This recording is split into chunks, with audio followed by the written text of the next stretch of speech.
Step one when we're assessing any book is to just pick it up and have a look. This front page is in rough shape and it makes the book as a whole look like it's fallen apart.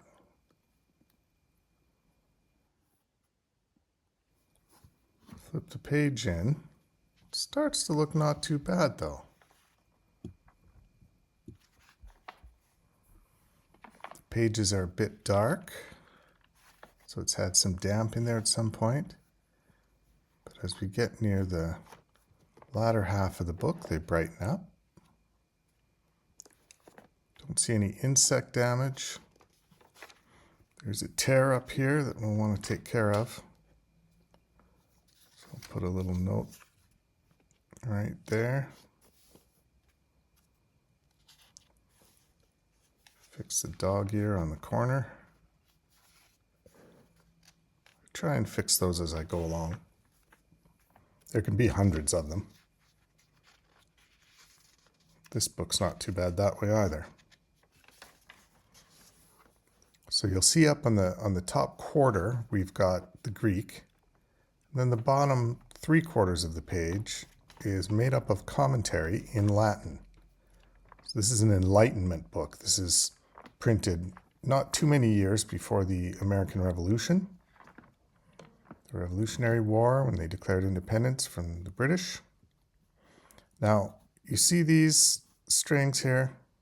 You're going to be tempted to pull them just to see what happens. Don't do it. These will be looped in behind these very, very fragile signatures, and you don't want to mess with them. Speaking of mess, our next step is not my favorite. It is removing the glue. Now, before I get this all wet and messy, I'm just going to go through and cut these threads. The structure here, if you've seen it before on one of my videos, there's a string across the back of the book, 5 different little short strings. And around them are threads that go in through the signatures and then around the string and onward up through the signature. So they're looped around that string. I'm going to cut all of them. And hopefully that will save us some tearing later on. Similar to if you pull the dangly strings, it's just going to rip the back of those signatures and you'll barely even feel it doing it. So I'm going to put some moisture here. You want to be a bit careful with it because if you moisten those signatures, they'll also weaken and easily take the back off. Now I'm using the back of a butter knife instead of a micro spatula, although they arrived on the ship today, so we'll have a bit finer of a tool to use next time. I'll keep this thing around though, this table knife, because the back of it, sometimes the extra chunkiness works really well. I have this video record and I keep in the back of my mind as well the little gold design on there. I might put something like that back on there. I got a sample of gold on the ship today too, so we'll try that out maybe on this very book. Be nice to have some gold lettering on this one. The Novum Testamentum. So you know Greek, but the title's in Latin. In the Enlightenment period, educated people had educated discussions in Latin. I'm not familiar with Latin. I can read much of the Greek in this, but I can't read the Latin for the most part. But apparently, like Greek, it's a very precise and versatile language. Has the precision of German and the kind of artistic flow of the Romance languages. It is the ancestor of the Romance languages.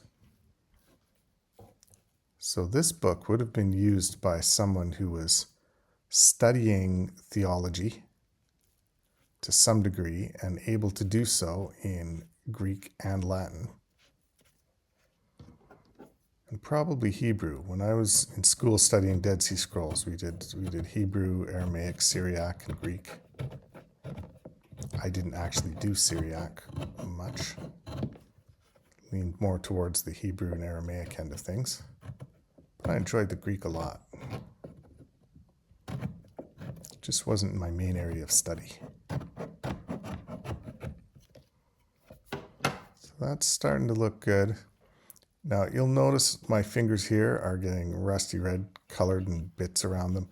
This animal glue is easy to remove the hardness of it just with a bit of moisture, but it gets gummy sticky.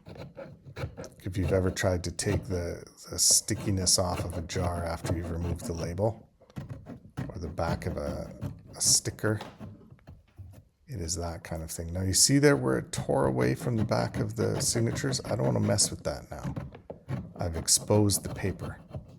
So I'll go around it, I'll go over it, but I won't scrape on those signatures if I can help it, and I won't put more water on them either.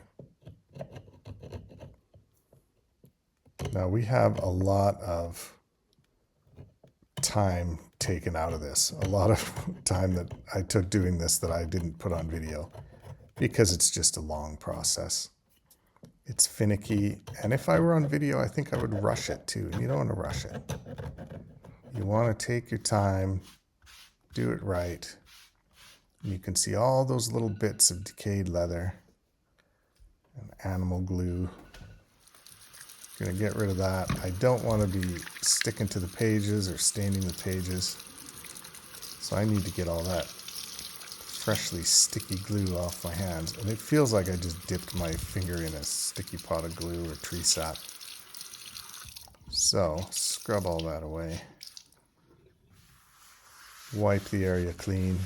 Don't want any bits on there getting on the back of papers, either for this project or other ones. Time to take a sanity break.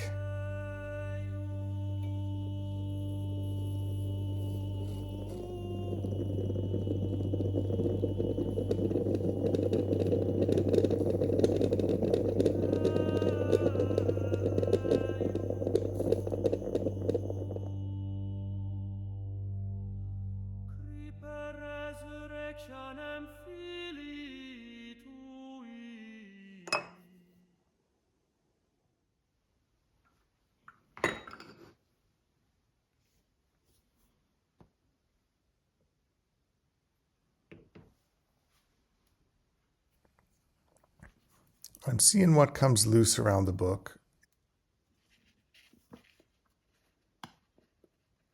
If nothing comes apart at a gentle pull, I just leave it for now. I put that board underneath so I can slide the book around without damaging that back page.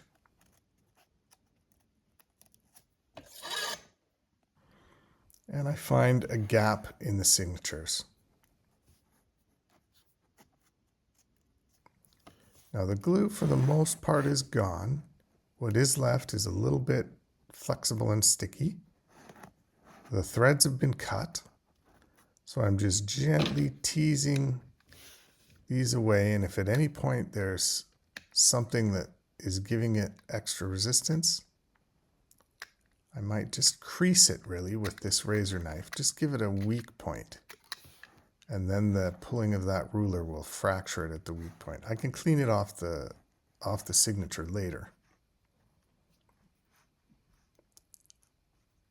Already halfway across on our first signature removal. This is actually more than one signature. I go with whatever's easy first.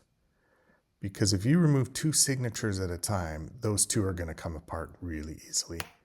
You can take 3 off, 4 off at a time, whatever the book offers up to you. Gracefully take it. Get these threads cut, these strings I should say. The threads are wrapped around them, but sometimes they're just encased in glue and they hang on. So here we have the chunks of glue on the back. Gently get rid of those.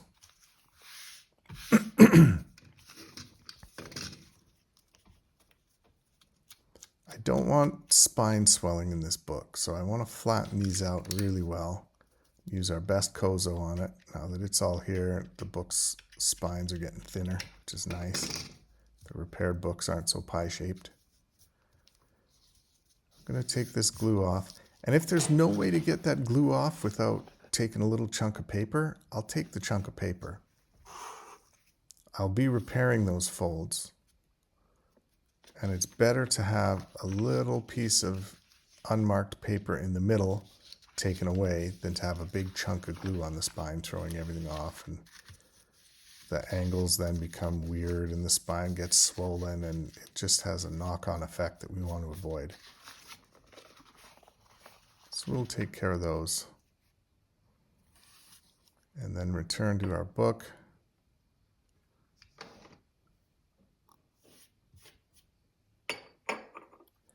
That little coffee cup, by the way, was brought to me by a Greek friend of mine when he was home in Athens for a visit. He's a coffee buddy, so he brought me a coffee cup from one of the most famous Greek coffee chains. So thank you, Christos. His name, roughly translated, means Messiah, son of the Pope. If Pope is Papa, which it is. I find that hilarious. So sometimes an inner folio will just come away. There's no glue on it, right? But I still make sure to keep it together with the outer folio on the signature, with the outer sheet. Mixing up the pages, I can sort them out because I know how, but it can be a bit confusing. You basically put the pages in order, but they're not in order on each sheet, so you've got to figure out which sheet goes where and which way it faces and which way the fold goes. Again, not insurmountable, but why do it if you don't have to? Open it up. I clean the little strings out of the middle of the signatures. And I just work my way through the stack. Again, this can be a couple of hours of work, so I won't show you all of it. Put a podcast on, put a little music on. Listen to me drone away in the background if you like.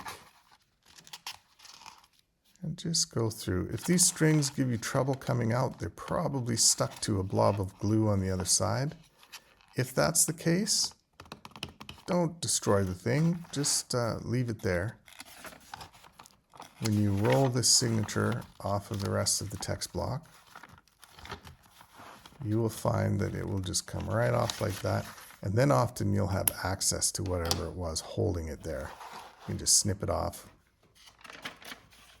and you're good to go.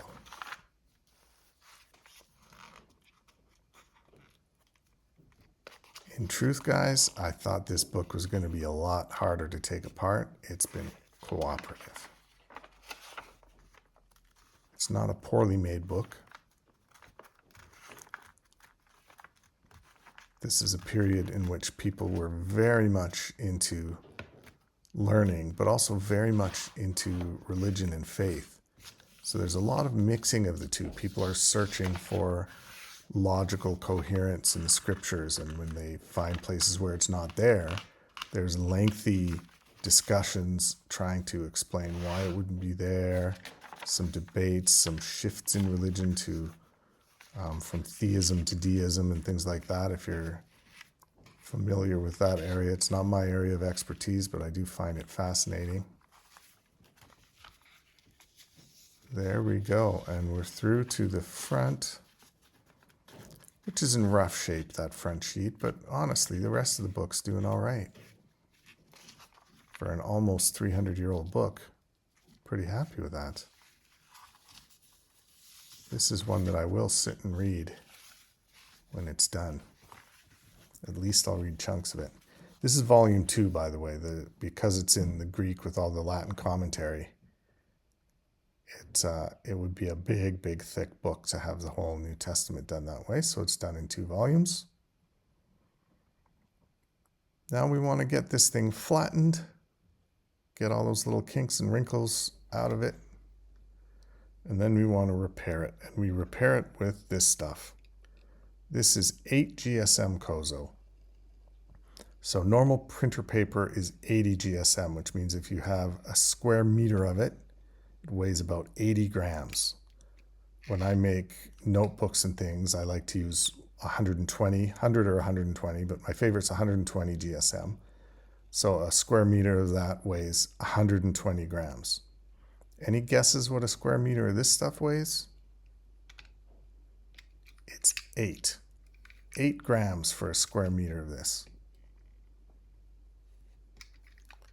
It is really thin, and if your razor knife isn't a brand new blade, you get a little puckering and then sometimes tears. So I am just at the edge of my tolerance for the sharpness of this blade. I usually get focused, and by the time I realize it's not working for me, I cut it, and then it's like magic. Now, I built this little box to put the kozo in. It's a certain length, and it's 1 centimeter wide. And I like to keep it in the box because if I don't, it just gets ratty and useless. And it's expensive, but it's also a pain to cut those little strips. So I made a little box for it, labeled it up, and I'll have it in there. And then the next book I do, different length, I'll have a different one in there. If it's the same length, just cut some more and throw them in there. So now anytime I have a book this length, I should have a few of these left over.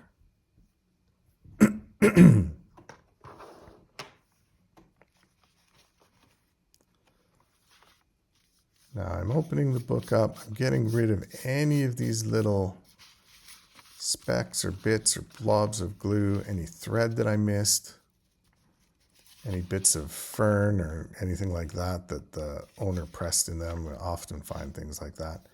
That page I'm not going to need, and since I'm going to give it added end papers, I'll take that blank page away and use it for insect damage repairs on other books. Now I'm looking at this and thinking, it's still intact. Does it need to be repaired? Because it's near the end of the book especially, but because I'm seeing signs of discoloration down the middle, it's probably weakened. I don't want to tear it, but I also don't want to leave it unstrengthened because I think that would be a mistake. And as I'm doing this, I see at the end starting to come apart. That's a sure sign that without intervention, this page is a goner. So a thin little layer of glue, being careful not to peel back or make any of those tears worse with the brush.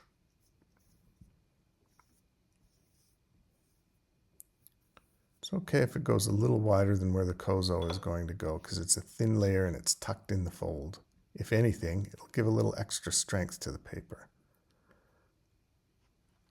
So I press the one end down, straddling the part I want to repair, and then gently lay the rest down. And then very gently, I'm barely touching that, pack it down just so it touches the glue. And the glue gets into the pores of the kozo. And then you would be surprised how strong that thin rice paper is. Or mulberry paper sometimes. This one I think is a rice one. It's from Thailand.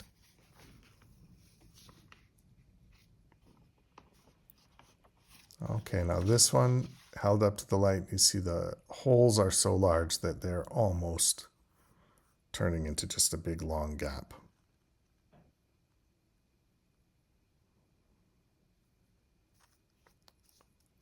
So same thing, we'll pat this down. Now the fold's still intact. Again, it's very weak. It needs to survive until the sewing and gluing stage. And I don't think this one's going to survive that long. So we'll take care of it.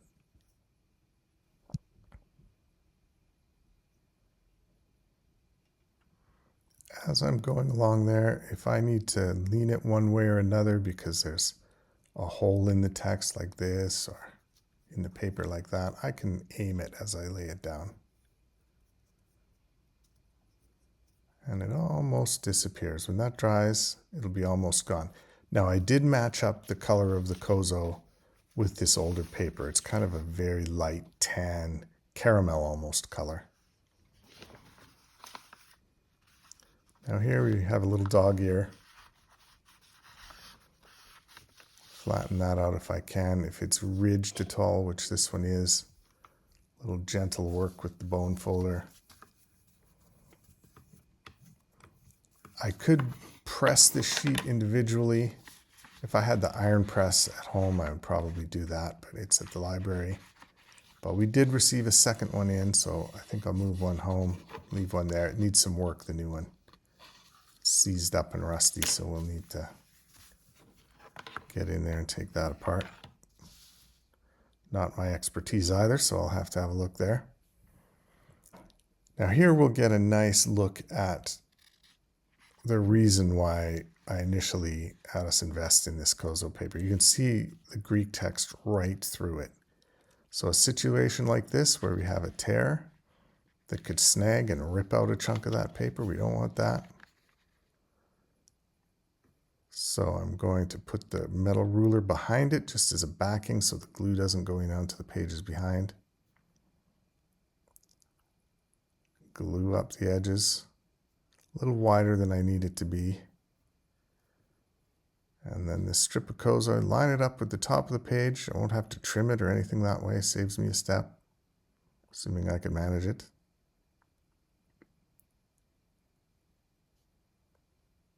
And then down it goes, and you'll see as the moist part of it goes over the lettering, it goes almost transparent. Easy to read the Greek through that, if you're able to read Greek, I suppose. I'm not putting glue over the span there because I don't want it to stick to whatever's below. Now that piece of paper that I set to the side earlier, I could take it now, cut it out to the shape of the gap and put it in on the back of that page in order to match that up. And I might yet do that. So I ran out of kozo strips, so I cut a piece that's the same height as the book, a couple of millimeters bigger. And then a nice 1 centimeter cut. It looks really thin when you go to start repairing with it as far as really narrow strip, but it reaches both sides. And as long as you're dealing with an intact page that just needs a little bit of extra strength, it's nice to just have a tiny little strip that does the job.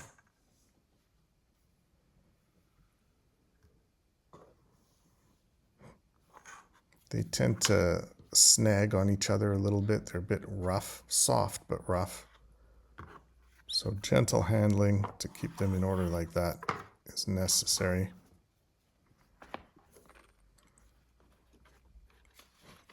And off we go again. Off we go again. This one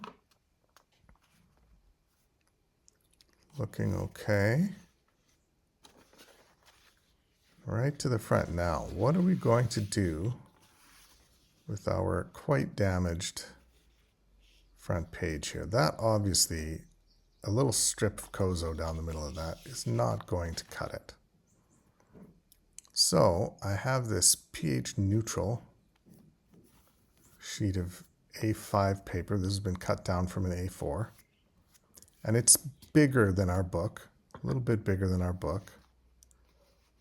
So I'm going to lay this down right in the center of it as carefully as I can. You don't want wrinkles because this is very weak paper once it gets wet. Its potential to tear is very high. So I'll just work it into the glue like that. Flatten it out.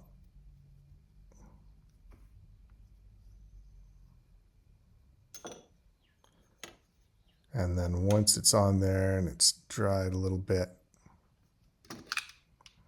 I'll use the page as my guide, the old page as my guide. Get a nice little squared off end there. Now I have something that the kozo will go over quite nicely. And even more importantly, I have a nice solid barrier at the end of this text block where people will open it to begin reading. So it takes the most wear. And I've got a solid piece of paper, 120 GSM, pH neutral backing for that cover. Make sure there's nothing sticky under it. And because this is the whole thing torn and a heavier page than the other ones, I'm going to put kozo on both sides of this. The very first page and the very back page are worth extra consideration as far as strength goes. And those are repaired. So now we get to the folding stage. Be careful when you're using the bone folder on these creases. If you're rebinding a book of any kind of age or fragility, you want to just be gentle with it. Once it's folded and sewn in and glued, it has a lot more strength than it does when it's separated like this. This is its most vulnerable point, and dragging that bone folder up and down can cause little wrinkles to form, and then it can actually catch and tear your newly repaired book, which is frustrating. I've done it to a small degree before. So we're folded. See, that spine is a little bit puffy compared to the other side. Part of that is the width of the kozo, but part of it is just because we've been getting it some moisture in there. So I'm going to put a protective press plate over the top, and on goes the big stone. We'll let that sit for a while.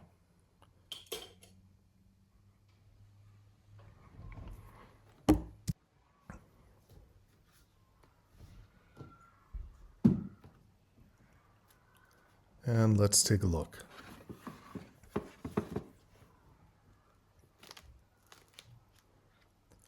I'll find where I had moved some of the signatures, make sure they're in the right order.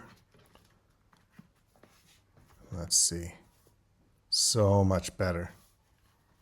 Almost no spine swelling at all. That's perfect. So our next step is to punch the holes. These are the pre-punched holes that the thread will go through to sew the book together. It's very important that they're the same for each signature. And because we're redoing an old book, I want to redo the holes that are already there rather than punch new ones and weaken the spine further, weaken the folds further. So this will be my guide. I label the head because it's important that the top of the measuring stick and the top of the book are both aligned. If we get either one of them backwards, then the holes won't be lining up properly. I label this in English using Greek letters just for fun, nerd fun. And I line up here. I usually put a little dot to show that's a kettle stitch. It helps when visualizing what's going on there to know what kind of stitch each hole is for.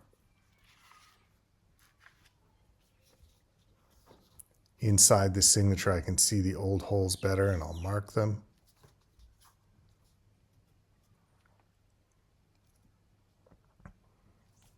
And mark the lower kettle stitch there, so I didn't get that in the frame quite.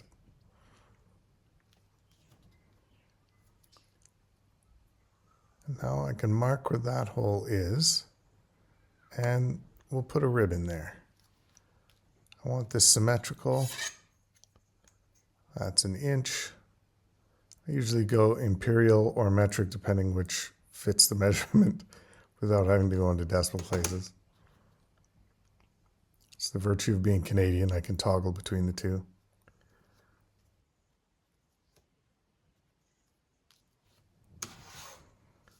So there is our guide for punching the holes. We'll put this back where it belongs. Now I like to make sure I can push my awl straight vertically down and see where the fold is, but I still want to know exactly where that hole is supposed to be. So I'll cut out little triangles in my guide, little wedges out of the side. And when I remove them, it'll give me just enough space to see what I need to see, and little enough space that I can line up right with the point of these wedges and know that the holes I'm punching are in the right place. It seems like a bit of extra bother, but I find it really helps with the hole punching process. And since that process can be quite time consuming, doing it for each signature, and some books have 50, 60 or more signatures, this is not too bad of an investment of time. There we go, tidy those up. Now using the punching cradle that I made, you've got a video on that if you want to make one like that. I removed one of the ends so that I could do bigger books on it. I just removed the little triangle shape. But it's more or less like this, the one from the video. Now I lay this down, again, the head to the head, and see how vertically I can get that all and still see what I'm doing. I'm not trying to get around a piece of cardboard. And so I'm not punching holes off-centered.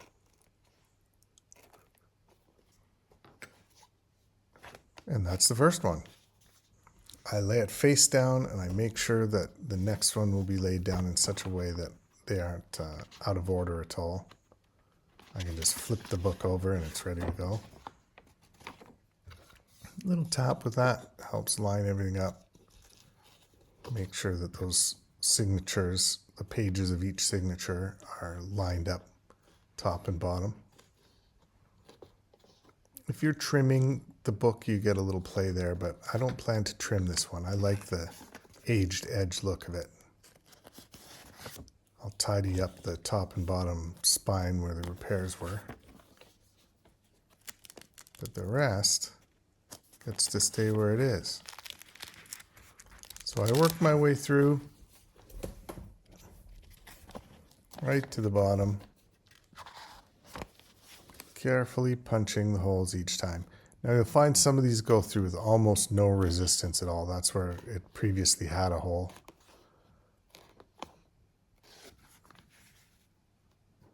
And there you go. We are ready to sew. Please like and subscribe. It really helps us out. Enjoy your week. We will see you soon.